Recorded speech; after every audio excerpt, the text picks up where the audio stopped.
जय वनखंडी, जय श्री राम, जय राष्ट्र। बहुत समय से हमारे प्रिय बंधुओं, स्थान अन्वयी, शिक्षकगण एवं आस्थावान व्यक्ति जो आश्रम से जुड़े रहे हैं, उनके मन के अंदर बहुत समय से एक जिज्ञासा बनी हुई थी, जिसका प्रश्न बार बार उस जिज्ञासा को शांत करने के लिए बार बार एक प्रश्न किया जाता था। प्रश्न था कि व्यक्तित्व के विषय में महाराज जी कुछ बताएं, वर्चस्व के विषय में कुछ बताएं। आज हम व्यक्तित्व के विषय में कुछ बताना चाह रहे हैं। स्वाभाविक रूप से व्यक्तित्व, व्यक्ति प्लस तत्व, गुणात्मक तत्व, व्यक्ति और गुणात्मक तत्व, इन दोनों से अगर हम एक बराबर करें इसको, तो व्यक्तित्व कहलाएगा। इसका अर्थ हुआ कि व्यक्ति के गुणात्मक जो तत्व हैं, उनके विषय में जो व्यवस्था का विश्लेषण किया जाए या जाना जाए, तब उसका उत्तर हमारे सामने आएगा कि व्यक्तित्व क्या है। व्यक्तित्व को इस तरह से हम जानना चाहिए कि व्यक्तित्व शरीर के साथ, जन्म के साथ जो गुण आते हैं, उन गुणों को धारण करना और उन गुणों के अनुसार दूसरा विषय आचरण करना।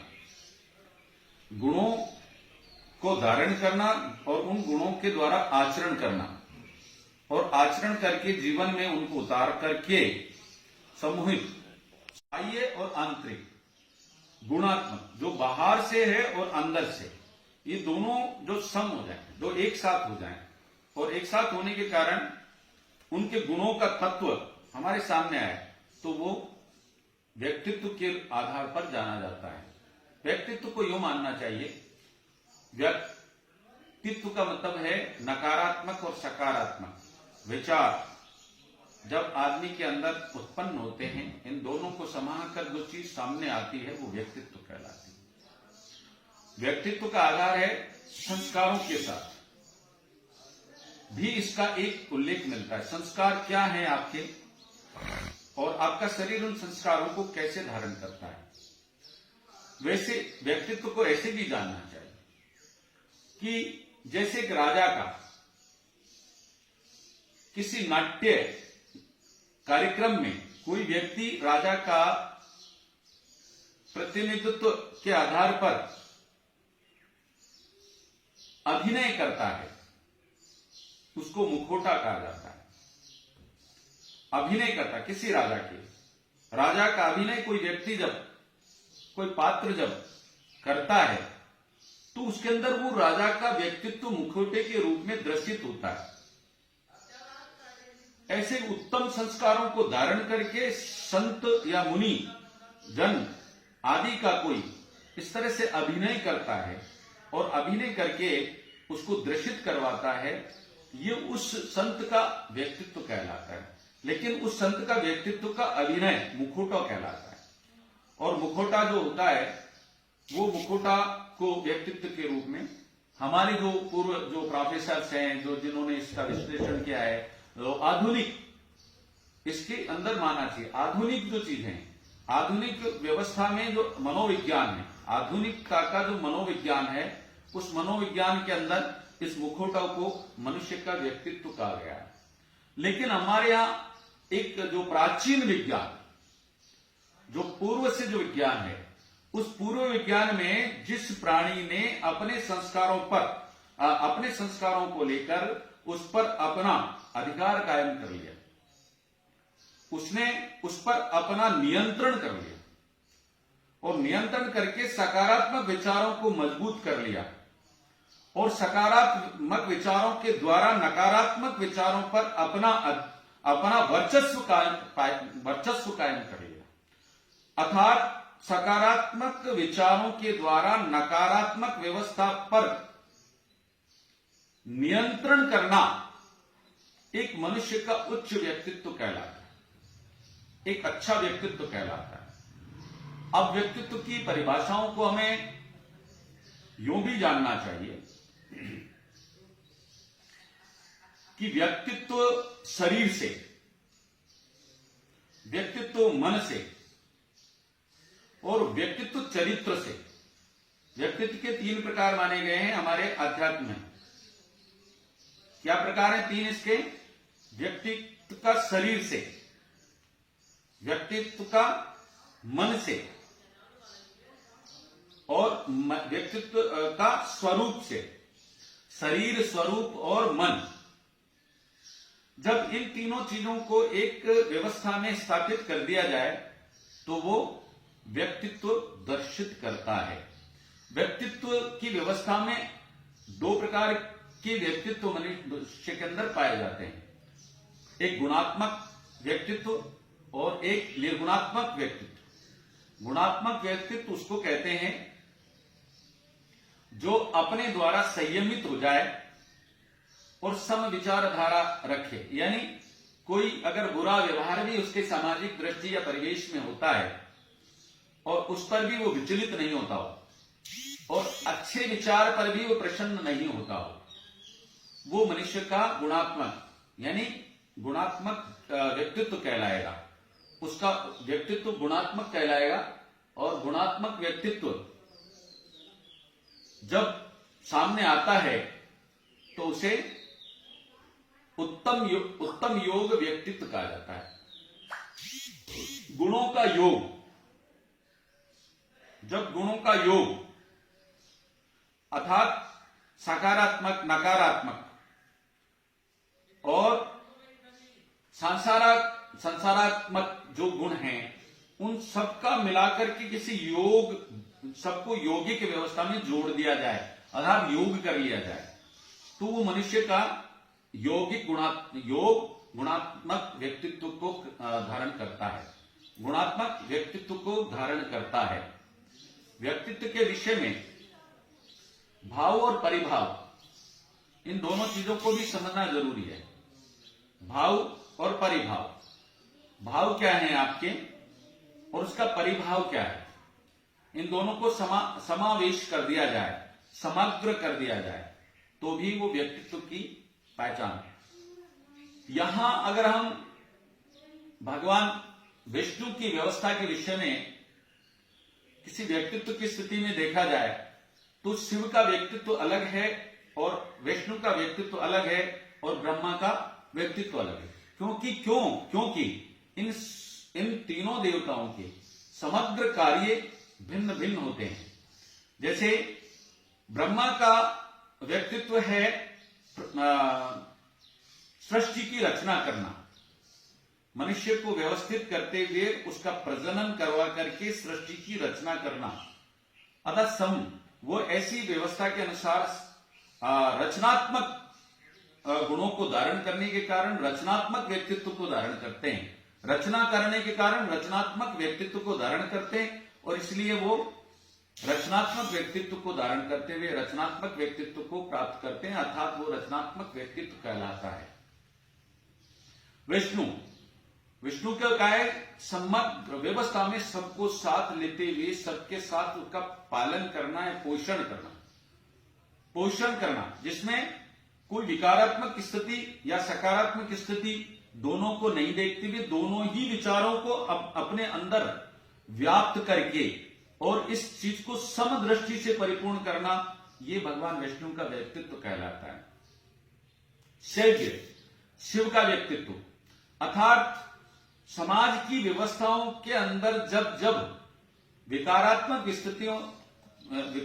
स्थितियां पैदा होती है, जब विकारों को धारण करता है और विकारों को धारण करके उस पर नियंत्रण नहीं रहता, जब नियंत्रण नहीं रहता तो उसको नष्ट करने की व्यवस्था को प्राप्त करना, यानी जो विकारात्मक स्थिति उसे समाप्त करने का जो बल धारण करता है वो शैव्य कहलाता है। अर्थात वो उनको समाप्त कर देता है, नष्ट कर देता है, अर्थात वो जो शैव्य व्यक्तित्व कहलाता है। इस तरह से साधु का व्यक्तित्व अलग होता है और मनुष्य में साधारण प्राणी का व्यक्तित्व अलग होता है।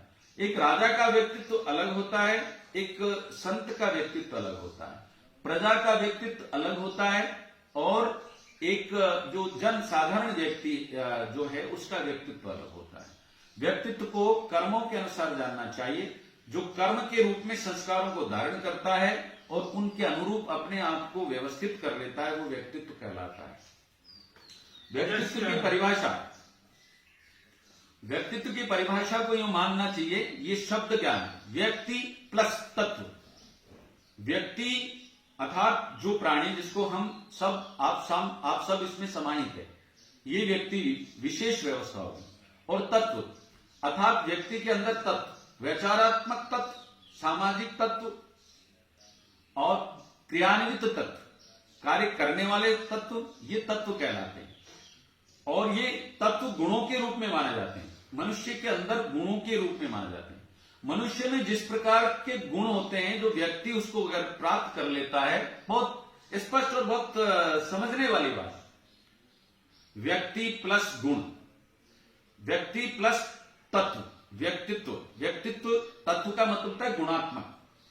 जिन गुणात्मक का भी दो अर्थ होते हैं। एक अर्थ है गणित का, गुणात्मक जोड़ना, ये समझना चाहिए।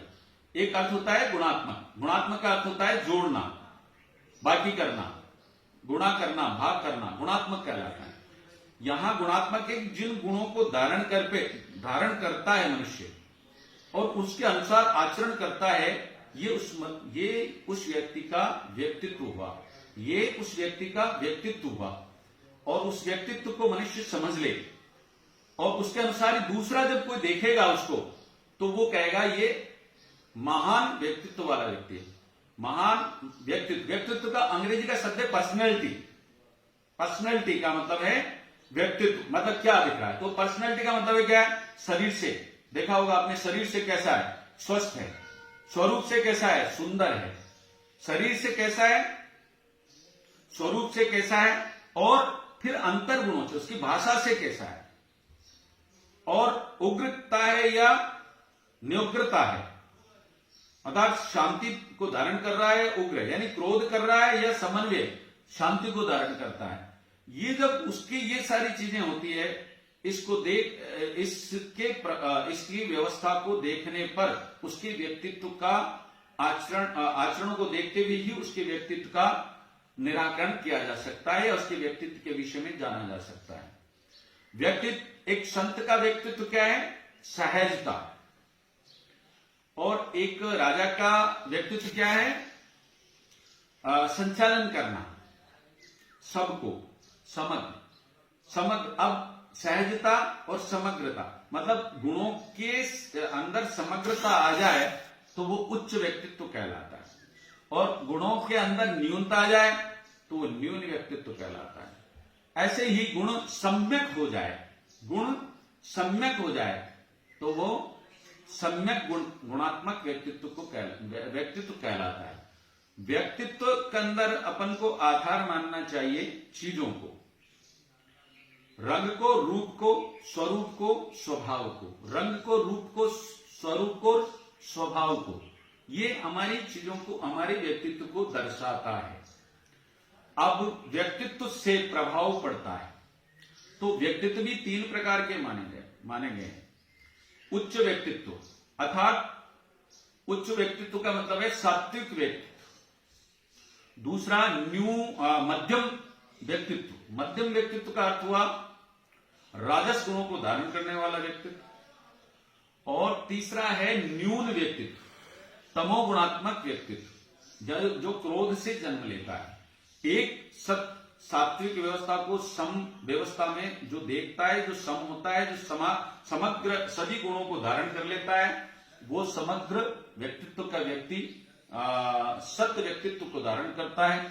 और रजस जो सम व्यवस्था में सभी का पालन पोषण करते हुए निर्विकार रहता है, उसे राजस व्यक्तित्व कहलाते हैं। और तमोगुण जो सबके कर्म करते हुए भी उग्रता को धारण करता है, वो तमोगुणी अर्थात न्यून व्यक्तित्व का व्यक्ति है। तमोगुणी का मतलब है न्यून व्यक्तित्व का धनी है, वो न्यून व्यक्तित्व को धारण करता है। इस तरह से न्यून व्यक्तित्व को धारण करना, मध्यम व्यक्तित्व को धारण करना, उच्च व्यक्तित्व को धारण करना, ये व्यक्तित्व की परिभाषा तीन रूपों में हमारे मनीषियों ने जाना गया। लेकिन जैसे बहुत सारे रिचर्ड्स ने अपने हिसाब से अलग लिखा है, समर्ट ने अलग लिखा है, इन्होंने अपने अपने व्यक्तित्व की व्याख्या अलग अलग से की है। लेकिन हमारे यहाँ व्यक्तित्व की जो परिभाषा है वो आध्यात्मिक और पौराणिक ग्रंथों से ली गई। तो व्यक्तित्व का आधार आपने समझा कि शिव का व्यक्तित्व अलग है, विष्णु का व्यक्तित्व अलग है और ब्रह्मा का व्यक्तित्व अलग है। गुणों में आपने देखा होगा कि सात्विक गुणों को धारण करने वाला एक अलग व्यक्तित्व है, राजस गुणों को धारण करने वाला अलग व्यक्तित्व है और तमो गुणों को धारण करने वाला एक अलग व्यक्तित्व। इसी तरह से साधु और राजा और साधु के स्वाभाविक रूप से समग्र दोनों विचारों को एक साथ रखने के बाद में जो कर्म करता है वो एक अलग व्यक्तित्व है। व्यक्तित्व के विषय में हमको जानना चाहिए कि व्यक्तित्व, जैसे हम किसी व्यक्ति के सामने जाते हैं और उसके आभा यानी स्वरूप से उसके आभा को देखते हुए उसके व्यक्तित्व का प्रदर्शन होता है हमारे सामने, उसके व्यक्तित्व को समझ पाते हैं। एक न्यून व्यक्ति के तो मतलब एक कलेक्टर हो, अगर उसने उसके अंदर अगर उच्च व्यक्तित्व की व्यवस्था उसके अंदर सहज स्वरूप में, सहजता में, संस्कारों में और गुणों में नहीं है, तो वो एक कलेक्टर होते हुए भी न्यून गुणात्मक व्यवस्था को धारण करने के लिए कारण न्यून व्यक्तित्व की व्यवस्था, न्यून व्यक्ति की व्यवस्था को धारण करने के अंदर हम परिभाषित करते हैं। अगर कलेक्टर होने के बाद भी अगर वो संस्कार में, स्वरूप में, सहजता में अगर वो सब नहीं है तो वो न्यून गुणों को धारण करता है। वो सात्विक व्यवस्था को धारण नहीं करने के कारण उच्च गुण अर्थात सात्विक गुणों को धारण करने के उच्च गुणात्मक स्थिति को धारण नहीं करता, इस कारण वो उच्च गुणी नहीं है। लेकिन एक गरीब व्यक्ति सहजता से अपने संस्कार रखता है, सब में समभाव रखता है, विचारिक व्यवस्था में सबके साथ सद्गुणों को धारण करता है, सद्व्यवहार करता है, क्रोध पर नियंत्रण करता है और नहीं अपने पास कुछ भी नहीं होते हुए भी स्वभाव स्वरूप उसका सहयोग करता है, ये एक सात्विक उच्चतम गुणात्मक होने के कारण ये उच्च गुणात्मक व्यक्तित्व को धारण करता है। यानी एक साधारण सा व्यक्ति भी उच्च गुणात्मक व्यवस्था को धारण करने के कारण उसका उच्च व्यक्तित्व हो जाता है। लेकिन एक कलेक्टर का भी व्यवहार व्यवस्था न्यून होने के कारण वो न्यूनात्मक गुणात्मक स्थिति को धारण करता है। ऐसे ही मध्य सम अर्थात जो सबके विषय में विचारात्मक करके अपने पुरुषार्थ के द्वारा कर्म करते हुए सबके हित में सोचता है, वो राजस्व अर्थात मध्यम गुणात्मक होने के कारण वो मध्यम व्यक्तित्व को धारण करता है। ऐसे व्यक्तित्व के विषय में इसका परिभाषित करना चाहिए कि गुणात्मक विचारों में नकारात्मक, सकारात्मक, अभ्यात्मक चीजें जो होती है ये मनोविज्ञान को धारण के मनोनात्मक हो जाए, मन के द्वारा इन ये समग्र हो जाए, एक हो जाए, तो ये उत्तम व्यक्तित्व को धारण करता है। व्यक्तित्व के विषय में मनुष्य की अवधारणा होती है कि एक साधु होकर के भी अगर क्रोध करता है तो ये उसका क्रोधात्मक व्यक्तित्व कहलाएगा।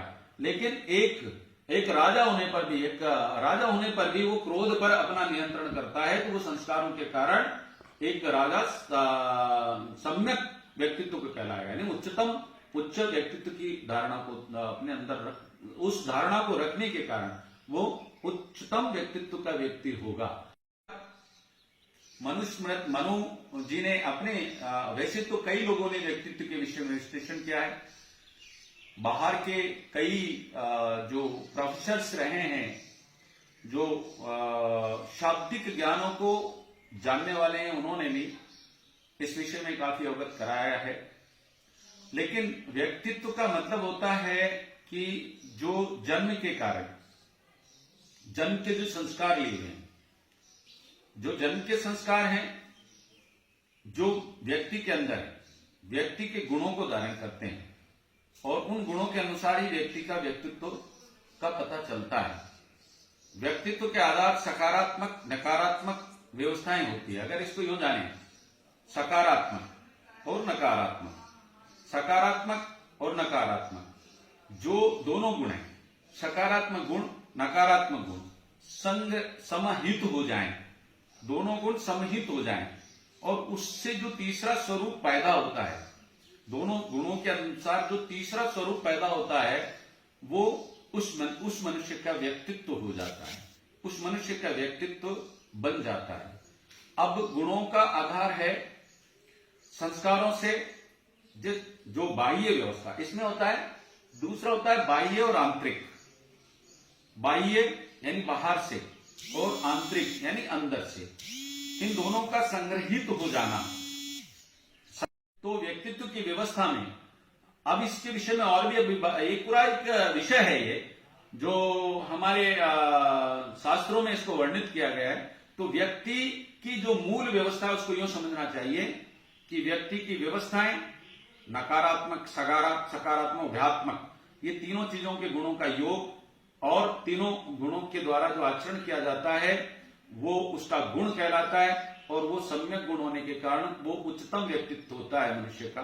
और ऐसे उच्चतम व्यक्ति जो व्यक्ति गुणों को धारण कर लेते हैं, यही उस व्यक्ति का व्यक्तित्व कहलाता है। और मैं व्यक्तित्व के विषय में काफी कुछ कहना चाहता हूं, लेकिन हमारे जो इसको अभी संग्रह कर रहे हैं किसी यंत्र में, उनका कहना है कि बहुत समय हो जाएगा तो आप इसको यहां विराम दे दीजिए।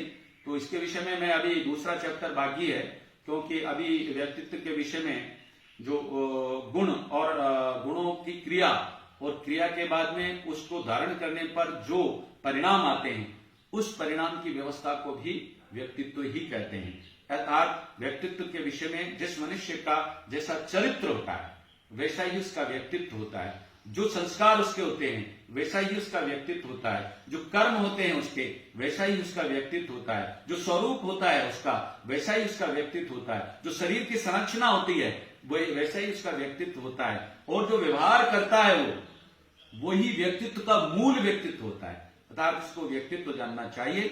अब रही बात वर्चस्व के विषय में, चूंकि ये आज का वीडियो आपका लंबा हो गया है, तो इसके विषय में हम वर्चस्व के विषय में आगे के जो समय आएगा उसमें अपन आगे वर्चस्व के विषय में विश्लेषण करेंगे। और इसी के साथ मैं सबको शुभकामना देता हूं। मुझे लगता है कि व्यक्तित्व के विषय में जो मेरे संज्ञान में था, मेरी बुद्धि में था, उस बुद्धि के अनुसार मैंने आप लोगों को अवगत कराया है। अर्थात इससे आप लोगों को व्यक्तित्व के विषय में जानकारी होगी, लोगों का परीक्षण करने में सहायता मिलेगी, और लोगों को जानने में सहायता मिलेगी, उसके व्यक्तित्व को समझने में सहायता मिलेगी। तो मेरा आपको सभी को शुभकामनाएं हैं। इसके साथ ही हम आपसे कहेंगे कि इसको आप समझने का प्रयास करें। और जय वनखंडी, जय राष्ट्र,